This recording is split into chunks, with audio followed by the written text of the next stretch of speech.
There were once three brothers who were traveling along a lonely, winding road at twilight. Midnight. Mum always said midnight.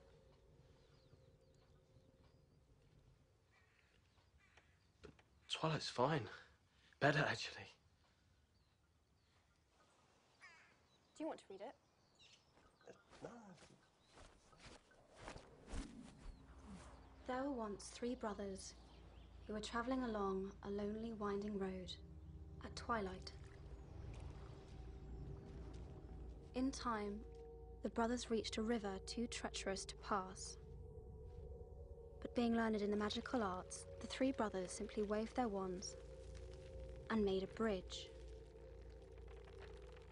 Before they could cross, however, they found their path blocked by a hooded figure. It was Death, and he felt cheated. Cheated because travelers would normally drown in the river, but Death was cunning.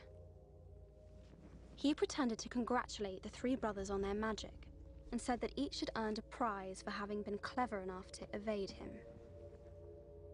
The oldest asked for a wand more powerful than any in existence, so Death fashioned him one from an elder tree that stood nearby. The second brother decided he wanted to humiliate Death even further and asked for the power to recall loved ones from the grave.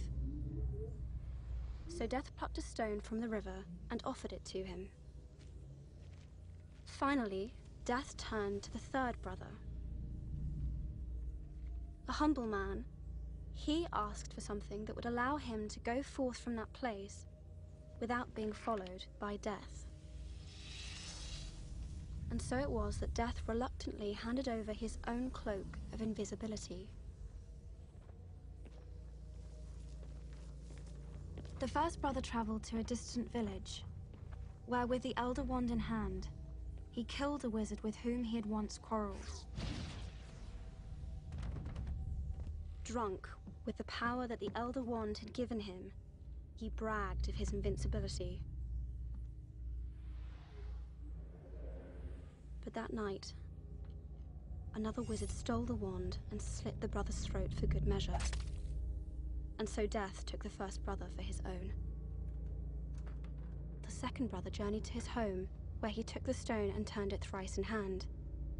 To his delight, the girl he had once hoped to marry before her untimely death appeared before him.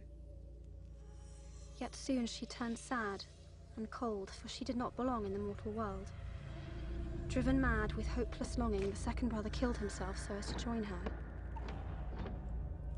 And so Death took the second brother. As for the third brother, Death searched for many years but was never able to find him.